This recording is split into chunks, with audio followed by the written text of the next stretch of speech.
Hello అండి చేతు గారు. కంగ్రాచులేషన్స్. Thank you. ఇంకా ఫైనల్గా అయిపోయింది కదండి. ఫైనల్గా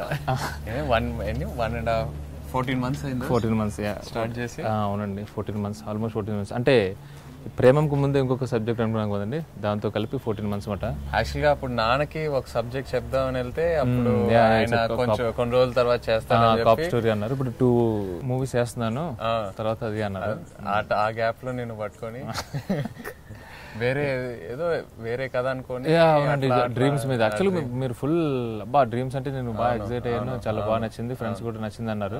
ఇంకా మధ్యలో ఈ ప్రేమం గురించి ఫస్ట్ ఇనిషియల్ గా చెప్పింది నేనే మీకు. నువ్వు చెప్పావు, నువ్వు వెళ్ళి చూసి సినిమాకి ఎక్సైట్ అయ్యాను, కానీ ఆ సినిమా చేద్దామని మాత్రం ఎక్సైట్ అవ్వలేదండి. సినిమా కాదు, నువ్వు బ్యాక్గ్రౌండ్ స్కోర్ చూసి విని దాన్ని వాడదామా మన సినిమాకి, రాజేష్ మురుగేషన్ యూజ్ చేద్దామా, బ్యాక్గ్రౌండ్ స్కోర్ అంతా భలే ఉంది. మీరు చూసి మీకు బాగా నచ్చిందండి. అవును. తర్వాత మీరు ఏమన్నారంటే చాలా మంది ఇప్పుడు నల్లమని బుజ్జు గారు ఇంకా వేరే వాళ్ళు మొత్తం బయట నుంచి ప్రెషర్ వస్తా ఉంది, రీమేక్ చేద్దాం అని. అప్పుడు మన ప్రొడ్యూసరే చూసి ప్రెషర్ పెట్టాడు. అప్పుడు నాకే ఎందుకో లవ్ స్టోరీస్ అంటే మనకి సేఫ్ జోన్ కదా, అటెంప్ట్ చేస్తే కనెక్ట్ ఏమో. లవ్ స్టోరీ సేఫే అండి, కానీ ఇది మాత్రం చాలా చాలా డఫ్ అయిపోయింది. అంటే ఫస్ట్ భయపడింది బేసిక్గా కంపారిజన్స్ భయపడ్డామట. కరెక్టే. మీరేమన్నారంటే కంపారిజన్స్ అనేవి ఉంటాయి, మనం చేయగలమా లేదా.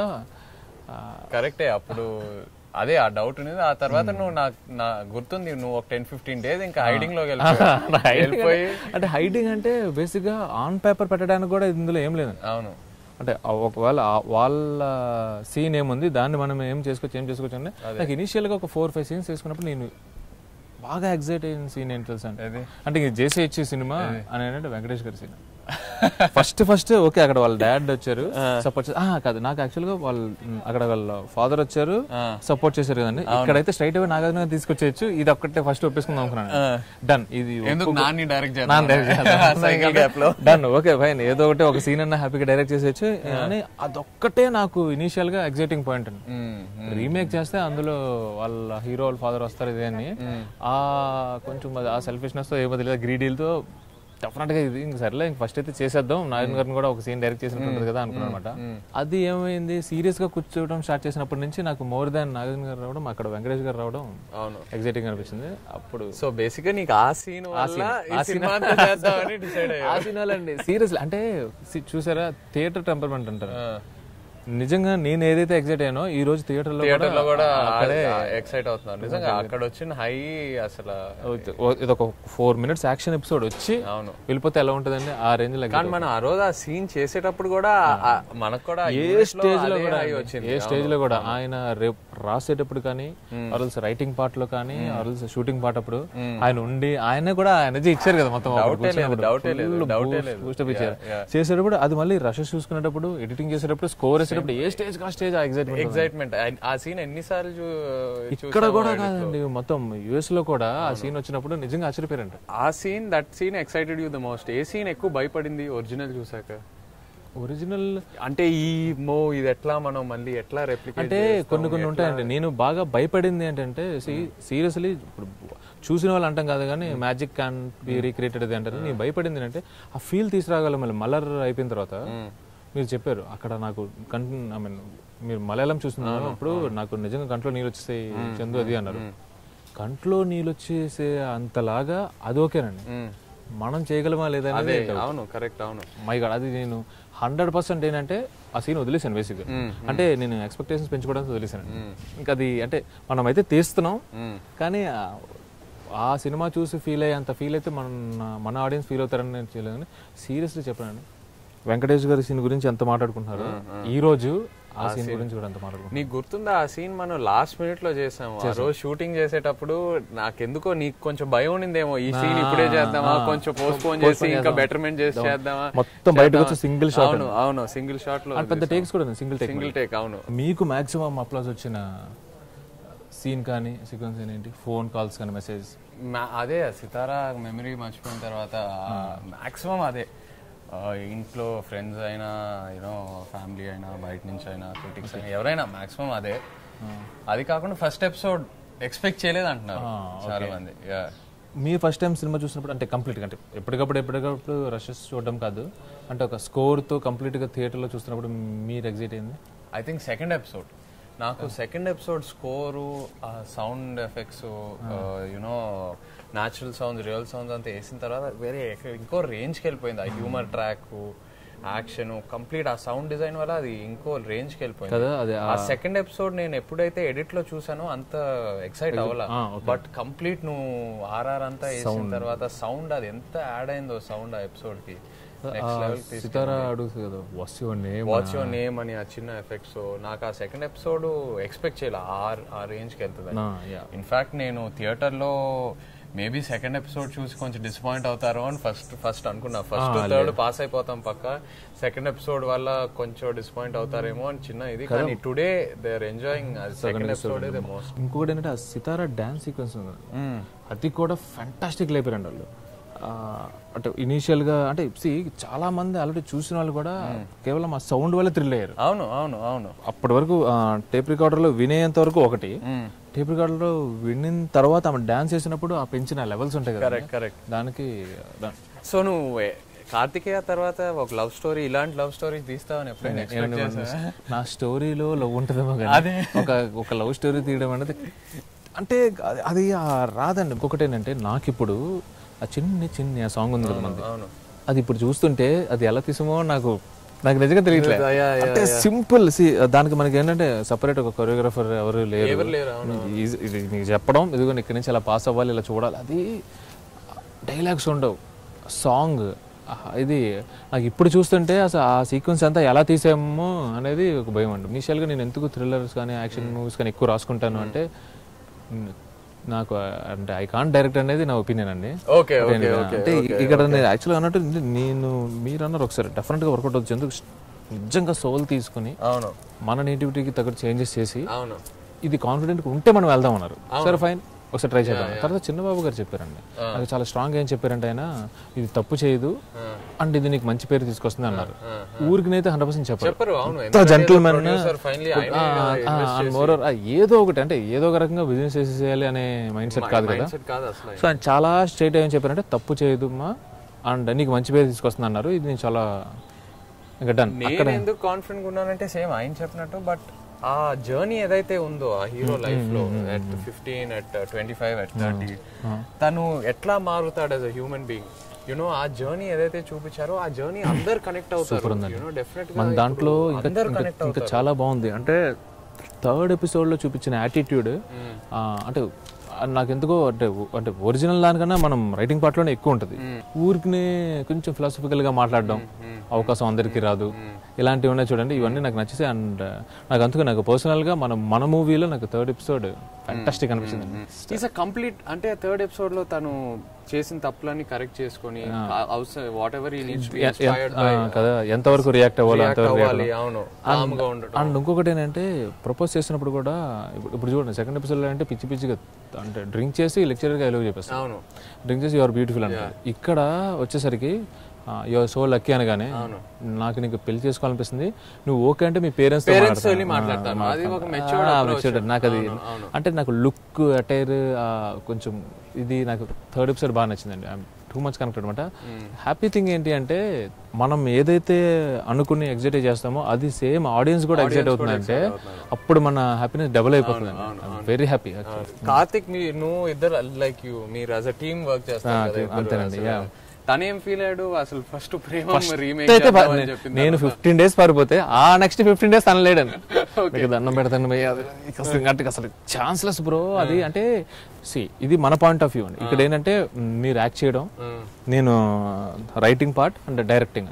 సో నాకేంటి ఎలా ఉంటది, ఓకే ఒక మంచి ప్రొడ్యూసర్ ఉన్నారు, ఒక మంచి హీరో అన్నాడు కదా, సో అటు ఇటుగా ఏదో ఒక చిన్న 4-5 కమర్షియల్ ఎలిమెంట్స్. తను ఏంటంటే మేకింగ్ కదండి. అండ్ ఇంకొకటి ఏంటంటే అది బాగా డిపెండ్ అయింది సౌండ్ మీద, వ్యాక్యూమ్ మేకింగ్. కరెక్ట్ అవును. సో మొత్తం ఇలా మొత్తం బటర్ఫ్లై ఎఫెక్ట్ లాగా ఒక చోట ఆగదు. అది యాజ్ ఇట్ ఈజ్ మేకింగ్ తీసుకొస్తే మన ఆడియన్స్ యాక్సెప్ట్ చేస్తారో లేదో తెలియదు. సో చాలా భయపడిపోయాను నేను. ఒక పాయింట్ ఆఫ్ టైం కన్విన్స్ అయిపోయి డన్ నేను చేస్తున్నాను. నేను అలా కన్విన్స్ చేసి మనోడు చాలా అంటే చాలా భయపడిపోయాడు. 10 days అంటే బ్రో దొరికిపోతాం అది ఇదేం చాలా భయపడ్డాడు అనమాట. Seriously you know one thing అని తన గింబల్ హ్యాండిల్ చేసిన వే ఫస్ట్ ఆపరేటింగ్ నేర్చుకున్నాడు అండి. తను ఆపరేటింగ్ నేర్చుకున్నాడు ఫస్ట్. అంటే తన ఓన్గా అది హ్యాండిల్ చేయడం కానీ అది నాకు అంటే అదే కాన్ఫిడెన్స్ నాకు యాక్చువల్గా కార్తిక్లో. దట్ఫుల్ అంటే ఇప్పుడు సీరియస్లీ ఒకవేళ గింబల్ ఎక్విప్మెంట్ వచ్చింది, ఆ గింబల్ ఫెలో సిక్ అనుకోండి, ఆపరేట్ చేసాడు, ఆడ హ్యాండిల్ చేస్తాడు. అదొకటే కదండి, మన ఫ్లై క్యామ్ కూడా వచ్చిన రోజు తన హ్యాండిల్ చేసేయగలడు. సో నాకేంటి అంటే, సో వాడికి కామన్ సెన్స్ ఉంది, టాలెంట్ ఉంది, అండ్ కొంచెం ఒబీడియంట్గా ఉంటాడు కనుక అది స్త్రీ ఏంటంటే ఈ కెన్ పుల్ ఇట్ ఆఫ్ అనేది నా కాన్ఫిడెన్స్ అనమాట. బట్ ఫైనల్ చేసాడండి నిజంగా డెఫినెట్గా. అంటే ఆ 3 దాంట్లో ఇంక్లూడింగ్ అన్నపూర్ణ డిఏ వాళ్ళు కూడా చెప్పారండి. ఫస్ట్ సెకండ్ ఎపిసోడ్కి ఆ కలర్ వేరియేషన్స్ కూడా తీసుకొచ్చారండి డిఏ, మూడ్ క్రియేట్ చేశారు. డిఫరెంట్ టోన్స్ సినిమా చూస్తే ఒక్కొక్క ఎపిసోడ్ కి ఒక్కొక్క టోన్ ఉంటుందండి. అండ్ బాగా గుర్తుంది ఫస్ట్ కాలేజ్ ఎపిసోడ్ లో ఆ బ్లూస్ మీద వెనకాల బ్యాక్గ్రౌండ్ లో కూడా చిన్న బ్లూ షేడ్ అంతా. అవును, సో అది చాలా plan, very well plan. Cinematography అయితే మాత్రం దానికి ఇప్పుడు మీకు యాక్టింగ్ వైజ్ కానీ చాలా బాగుంది, సౌండ్ డిజైన్ బాగుంది అని ఒక క్రాఫ్ట్ గురించి ఎలా మాట్లాడుతున్నారు, సినిమాటోగ్రఫీ గురించి ఆ రేంజ్ లో మాట్లాడుతున్నారు. డెఫినెట్గా super effort. And more over it's not easy అండి. మళ్ళీ ఇక్కడ కూడా తనకి జాబ్ అంత టఫ్ ఎందుకు అవుతుంది అంటే comparisons, but he pulled it of. Super చేశారండి. మనకి ఎవరీ సాంగ్ రిలీజ్ అయిన తర్వాత తెగ ట్రోల్స్ వచ్చినాయి మామూలుగానండి. నేను బాగా భయపడిపోయాను, నీకు గుర్తుందో లేదో, ఫోన్ చేసి ఏం చేద్దాం అది కంప్లీట్ గా మిస్ ఫైర్ అవుతుందా ఏంటి. అవునవును, నీకెందుకు ఆ భయం లేదు అప్పుడు? అంటే నాకు ఇక్కడ 2 అండి. ప్రాక్టికల్ గా ఏంటంటే క్వాలిటీ ప్రోడక్ట్ ఒకటి ఉంది అనేది నాకు చాలా కాన్ఫిడెన్స్ అండి. అంటే మీకు ఇక్కడ కొంచెం ఫస్ట్ నుంచి చెప్పాలంటే ఒరిజినల్ ప్రేమం ఉంది కదండి, ఆ ప్రేమం వాళ్ళకి టీజర్ లేదు, ట్రైలర్స్ లేవండి. కరెక్ట్. అవును అవును, వాళ్ళు ఒకే ఒక టీజర్ రిలీజ్ చేస్తారు. ఏంటి అంటే ఫస్ట్ ఎపిసోడ్ నుంచి ఒక చిన్న టీజర్, అనుపమ అండ్ నివిన్ అని. అక్కడ కొంతమంది నివిన్ మళ్ళీ టూ మచ్ పిల్లోళ్ళ యాక్ట్ చేస్తున్నాడు అని చెప్పి చిన్న నెగిటివ్ కూడా వచ్చిందంట. ఆ తర్వాత వాళ్ళ ఏమి కంటెంట్ రిలీజ్ చేయలేదండి. ఇన్ఫాక్ట్ మన సినిమా కూడా ట్రైలర్ కట్ చేయడానికి అసలు ఎన్ని వెర్షన్స్ ఎవరి వెర్షన్స్ వాళ్ళు ఉన్నాయి. అది చూపించలేమండి. స్టోరీ ఉంటే ఇది స్టార్ట్ ఇది ఎండ్ అని చూపించండి, ఇందులో స్టోరీ ఉండదు. పోనీ ఏ ఎపిసోడ్ ఆ ఎపిసోడ్ అన్ని మూమెంట్స్.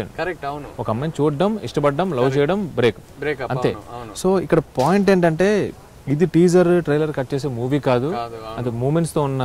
సో అక్కడ భయపడ ఎవరే సాంగ్ అనేది రిలీజ్ చేస్తే అంటే మన యాక్చువల్గా అంటే కరెక్ట్ గా చెప్పాలంటే మన ప్రొడ్యూసర్ వంశీ బాగా విజువల్స్ ఎక్సైట్ అయిపోయాడు. టూ మచ్ ఎక్సైట్ అంటే ఎంత నేను అంత ఎక్స్పెక్ట్ చేయలేదు. నార్వే అంతా మీకు కొంచెం చిరాకుగా జరిగింది కదా అది. సో ఆ మైండ్ సెట్ చూసి చాలా ఎక్సైట్ అయిపోయాడు.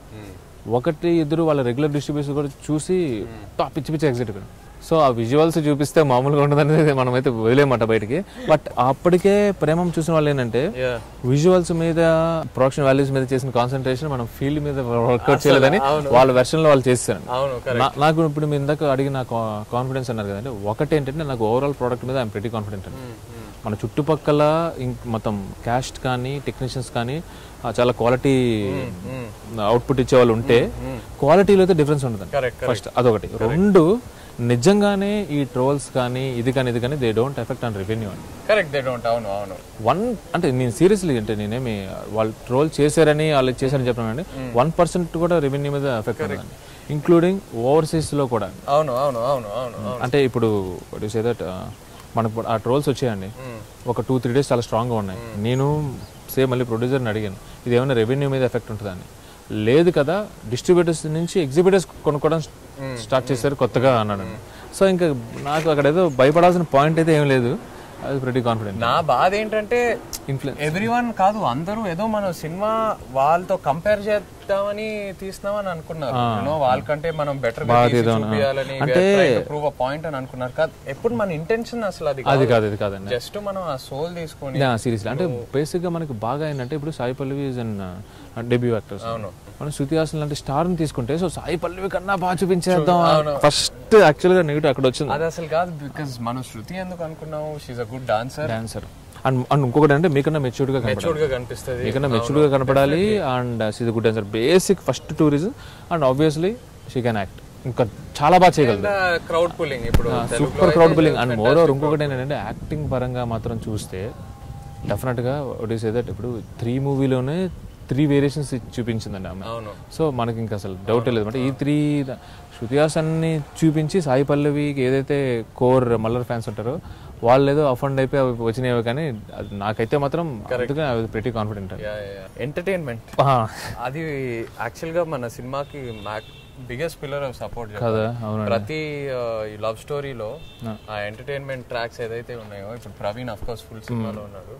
సెకండ్ ఎపిసోడ్ నర్రాది బ్రహ్మాజీ గారు చాలా మంది అసలు ఎంటర్టైన్మెంట్ ఏమొస్తుంది యూనో ఆ క్యారెక్టర్స్ వల్ల అనుకున్నారు. బట్ వాళ్ళు ఎంత న్యాచురల్ గా ఉన్నారంటే నర్రా లెక్చరర్ లా ఉన్నారు. అవును ఎగ్జాక్ట్లీ. అండ్ ఎవరు ఏం ఎక్స్పెక్ట్ చేయకుండా థియేటర్ కి వచ్చి బాగా సర్ప్రైజ్ అయ్యి. ఇంకొకటి ఏంటంటే మామూలుగా రెగ్యులర్ గా చేసే సూపర్ కామెడియన్స్ ఉంటారు కదా, వాళ్ళు కాకుండా వీల్ చేయడం వల్ల ఆ ఫ్రెష్నెస్ వచ్చింది, ఫన్ ఎక్కువ వర్కౌట్. ఎగ్జాక్ట్లీ. అండ్ రిలేట్ అవుతున్నారు, చాలా బాగా రిలేట్ అవుతున్నారు. అంటే బ్రహ్మాజీ గారు ఇంకొక చికెన్ కర్రీ చెప్పిన ఒకటి, తర్వాత స్వీట్ లస్సీ చెప్పిన, అది ఆ డైలాగ్ లో అయితే ఏంటి, అమ్మాయిలకి ఎవరైనా మొలక తెలుస్తారా ఆయన చెప్తున్నారు కదా బ్రహ్మాజీ గారు ట్విట్టర్ లో అంట. ఆయనకి సపరేట్ గా ఇంతకు ముందు మీరు బాగా చేశారు అని మీతో అన్నారు కదా. అవును, నాకు ఆ డైలాగ్స్ పంపిస్తున్నారండి. చెప్పారు మొన్న జిమ్ లో వర్కౌట్ చేసేటప్పుడు ఎవరో వచ్చి ఆయనకి చెప్పారంట, ఒక చికెన్ సాలెడ్ మీ అకౌంట్ లో అని. సో నిజంగా అది చాలా బాగా కనెక్ట్ అయింది. అండ్ మెయిన్ థింగ్ ఏంటంటే వాళ్ళు రియల్ గా ఉన్నారు. నిజంగా ఒక పీటీ మాస్టర్, ఒక లెక్చరర్ రియల్ గా ఉన్నారు. వాళ్ళ లుక్ ఎగ్జాక్ట్లీ. అండ్ ఆ లెక్చరర్ వచ్చి సితారా ఫోన్ నెంబర్ అడగానే జీరో అంటే పోయారండి. ఎంత అంటే లాంగ్వేజ్ అర్థం కాకపోయినా కానీ, అంటే అక్కడ గోపిసుందర్ కానీ తనకి తెలుగు తెలీదు, విష్ణు గోవింద్ శివశంకర్ వాళ్ళకి తెలుగు తెలీదు, ఆ రోమింగ్ పడుతుంది అన్న దాంట్లో మీనింగ్ అర్థం అయిపోయి గట్టిగా నవ్వేస్తారు అనమాట. అప్పుడు పెట్టి కాన్ఫిడెంట్ అనమాట. సో లెక్చర్ లో ఆ క్యారెక్టరేషన్ కి అలా పర్ఫెక్ట్ గా సెట్ అయిపోయింది. And of course third track కూడా శ్రీనివాస్ రెడ్డి అల్టిమేట్. ఎందుకు అది ఇప్పుడు అది ఎలా ఉంటది అంటే, ఇప్పుడు లెక్చరర్ది పీడీది మనం ఓహో ఇలాంటి క్యారెక్టర్స్ మనకి తెలుసు అనేది ఉంటారండి. అవును, శ్రీనివాస్ రెడ్డిది చాలా మంది వాళ్ళకు వాళ్ళు రిలేట్ చేసుకుంటారండి. సీరియస్లీ ఏదో 30s తర్వాత ఉన్న వాళ్ళు కూడా కదండి, late 20s వాళ్ళు కూడా. సో వాళ్ళకి వాళ్ళు ఇది నాదే అని ఫీలింగ్ మాట్లాడాలి. సో అది బాగా ఒక బాయ్ కి ఏంటి పెళ్ళే కదా, కాలేజ్ తర్వాత కెరీర్. ఇందాక ఏదో మనం అనుకున్నట్టు కెరీర్ ఎప్పుడైనా సెట్ అవుతుందండి, మ్యారేజ్ అనేది మన కంట్రోల్లో ఉండదు. సో ఇనీషియల్ గా మంచి ఏజ్ లో ఉన్నప్పుడేమో డిమాండ్స్ హైలో ఉంటాయి, అంతే కదా. తర్వాత డిమాండ్స్ అలా తగ్గిపోతుంటాయి. సో ఫన్ మాత్రం చాలా వర్కౌట్ అయిపోయింది. అంటే నేనేమన్నా ఎంత సీరియస్ నోట్ ఉన్నా ఏమున్నా కానీ ఆ ఎంటర్టైన్మెంట్ అంటే ఆడియన్స్ చాలా హ్యాపీగా మిగతా వాటికి కనెక్ట్ అవుతారు. అండ్ మలయాళంలో ఎక్కువ ఫన్ ఉండదు, నువ్వు కావాలని తెలుగుకి ఎంటర్టైన్మెంట్ ఉండాలని డెఫినెట్ గా. అండ్ మోరర్ అలానే తీసుకొచ్చిన ఎంటర్టైన్మెంట్ కదండి, క్యారెక్టరైజేషన్స్ నుంచి వచ్చే సెపరేట్ బ్లాక్స్, సెపరేట్ ఎపిసోడ్స్ లా కాకుండా కథలోనే స్టోరీలోనే ఇప్పుడు అందుకనే అండి మీరు ఇప్పుడు ఏంటంటే 30s లో ఉంటారు కనుక, ఇది థర్డ్ క్యారెక్టర్, అది కూడా శ్రీనివాస్ రెడ్డి మాట్లాడేది కూడా మీ గురించే. అవును అవును, అరే నాకు ఇలా ఎక్స్పీరియన్స్ అయింది అండ్ మోర్ ఓవర్ అరే అసలు అన్ని తలుపులు మూసిపోతే అలాంటిది ఇప్పుడు నీకు హెవెన్ డోర్స్ ఓపెన్ అయినాయి అన్నట్టు మీకు అడ్వైస్ ఇచ్చే అదంతా ఫన్ అండి. ఎండ్ ఆఫ్ ద డే ఒకసారి నాకు సీరియస్లీ మీడియా పీపుల్ దగ్గర నుంచి కూడా వచ్చిన ఇదేంటంటే, మీరు స్ట్రైట్ సినిమా తీసినా కానీ ఇంత పేరు రాదండి అన్నారు. అది నాకు అప్పుడు ఒకసారి మళ్ళీ చిన్నబాబు గారి మాట గుర్తొచ్చిందండి. సీరియస్లీ చిన్నబాబు గారు చాలా థ్యాంక్స్ చెప్పాలి. ఆయన లాస్ట్ లో ఏదైతే ఆ టైం ఇచ్చారో, మనం రిలీజ్ మీకు చెప్పారు కదండి, తర్వాత నువ్వు వెళ్ళి కాదు సార్ మనం ఇట్లా చేస్తే నేను ఈ టైం కల్లా ప్రోడక్ట్ ఇస్తాను చెప్పారు ఆయన. పర్వాలేదు, no problem, go ahead. RR తో సౌండ్ ఎఫెక్ట్స్ తో సినిమా చూసి మనం సాటిస్ఫై అయిన తర్వాత ఆడియన్స్ చేద్దామంటే నిజంగా attitude is superb attitude. So త్వరలో నీ ఓన్ స్టోరీలో 100% డౌటే లేదండి అందులో. Thank you. Thank you.